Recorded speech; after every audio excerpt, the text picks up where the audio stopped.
Bonsoir à tous. Je vous salue au nom puissant de notre Seigneur Jésus-Christ. Je suis la sœur Donresu Sinuku, congolaise de Kinshasa. Je viens auprès de vous partager un thème très délicat, un sujet concernant la vie chrétienne, c'est la prière.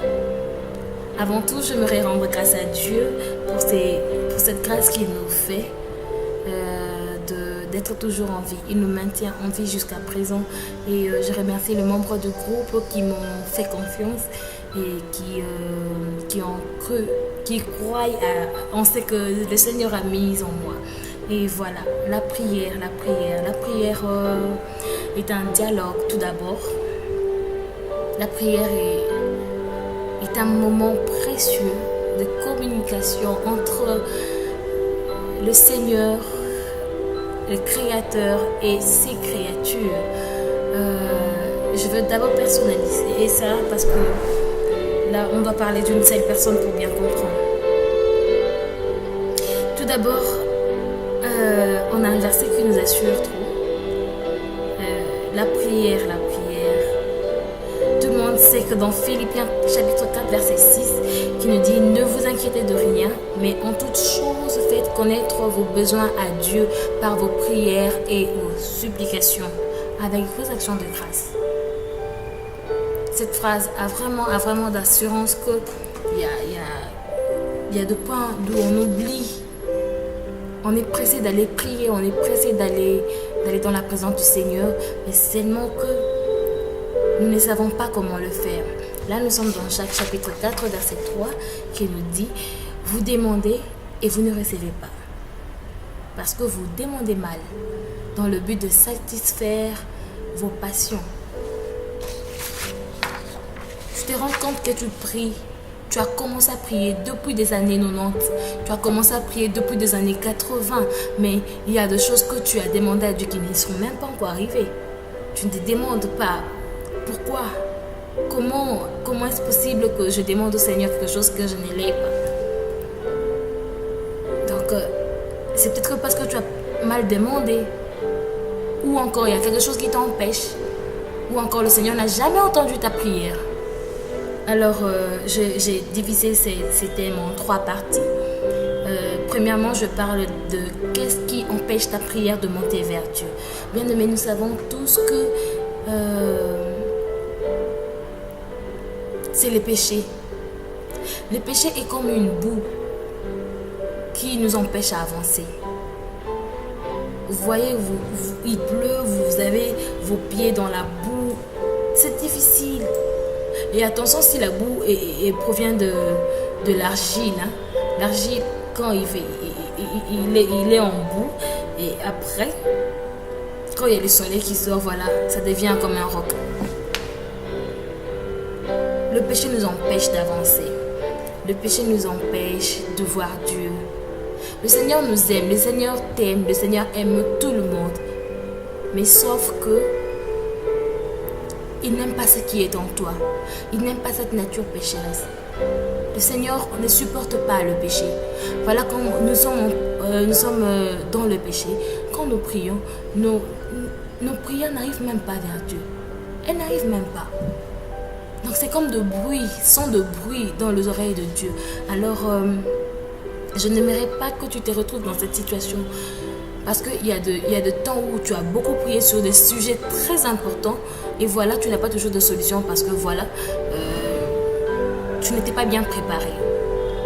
Tout d'abord, il faudrait se sanctifier, il faudrait se purifier pour voir Dieu. Il faudrait se purifier avant d'entrer dans la présence de Dieu. À chaque fois que tu veux entrer dans la présence de Dieu, dis-toi, je dois d'abord me sanctifier. Là, nous sommes dans le deuxième point.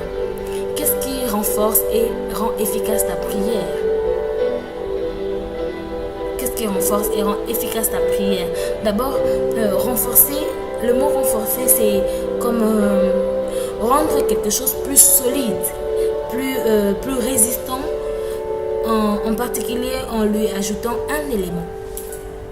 Donc, la sanctification ajoute un élément de plus dans notre prière. Ça nous rend un peu léger dans la présence du Seigneur. Tu ne te sentiras pas lourd. Tu seras vraiment léger dans la présence du Seigneur. Et tu as la facilité de sentir Dieu en toi. Tu as la facilité de sentir Dieu auprès de toi. Tu as la facilité de voir la manifestation divine. Voilà, là nous sommes dans 2 Corinthiens chapitre 7 verset 1. La Bible nous dit: ayant donc de telles promesses, bien-aimés, purifions-nous de toute souillure de la chair et de l'esprit, en achevant notre sanctification dans la crainte de Dieu. La crainte de Dieu, c'est encore quelque chose de très important, mais c'est un sujet qu'on va développer dans une autre séance. Mais je m'attache d'abord à la sanctification. Bien-aimés, la sanctification nous aide à booster notre prière. La sanctification rend notre prière, c'est comme si vous ajoutez de l'arôme dans votre repas, de l'arôme dans votre plat. Le plat peut être bon, le plat peut être beau, mais quand vous le servez dans une assiette très sale, c'est compliqué. En tout cas, même moi, je ne mange pas. C'est très compliqué. Il faudrait nettoyer l'assiette, arrange ton enveloppe. Donc, il faudrait d'abord te préparer pour donner culte à ton Dieu, pour donner une offrande à Dieu. La sanctification est très importante dans la vie d'un enfant de Dieu. Et le dernier point, c'est qu'est-ce qu'il faut à ta prière? Qu'est-ce qu'il faut pour ta prière et à ta prière? La prière est... Quand nous commençons à prier, d'abord, nous devons d'abord savoir à qui est-ce que nous nous adressons. Le Seigneur Jésus que vous voyez, que vous entendez, que vous sentez, il est tout d'abord un roi. Bien sûr, il a laissé toute sa royauté, toute sa divinité. Il est venu sur terre, il a mis un corps de péché et il s'est sacrifié pour nous. Mais il n'était pas un homme de rien. C'était un homme très important. Il avait tout. C'était un roi. Il est un roi. D'abord, quand nous nous approchons de Dieu, nous devons savoir que nous approchons devant un roi. Le roi de rois, le prince de paix, l'agneau immolé. C'est lui qui a donné sa vie pour toi. Alors tu lui dois plus de respect et savoir comment lui demander. Je vais donner un exemple. Nous sommes dans Néhémie chapitre 1 verset 6. Écoutez comment la phrase commence dans la Bible. Prête attention à la prière de ton serviteur. Que tes yeux soient ouverts pour voir que je suis en prière devant toi en ces moments. Je suis jour et nuit pour intercéder en faveur de tes serviteurs, les Israélites, et pour confesser leurs péchés, car nous avons péché contre toi. Oui, moi et mon peuple, nous avons péché. Avoir l'attitude d'humilité. Le Seigneur, il reste supérieur. Et il est supérieur et il restera supérieur. Quand tu t'approches de Dieu, commence d'abord par te sanctifier. Sanctifier ton corps, ton âme et ton esprit. Et voilà, et après, tu pourras commencer à le louer, à l'adorer. Tu peux ou ne pas demander quelque chose, mais déjà, dès que tu touches son cœur, dans l'adoration et dans la louange, il peut déjà tout te donner. C'est un secret que je vous livre. Donc, demander, c'est bien et bien important. Mais attention, réjouis d'abord le cœur de ton roi. Et il pourra te servir plus que ça, puisque c'est que tu t'attendais. Je vais faire une prière pour nous. J'aimerais, là où tu es, chrétien ou pas, je sais que le Seigneur te connaît, le Seigneur t'aime. Voilà.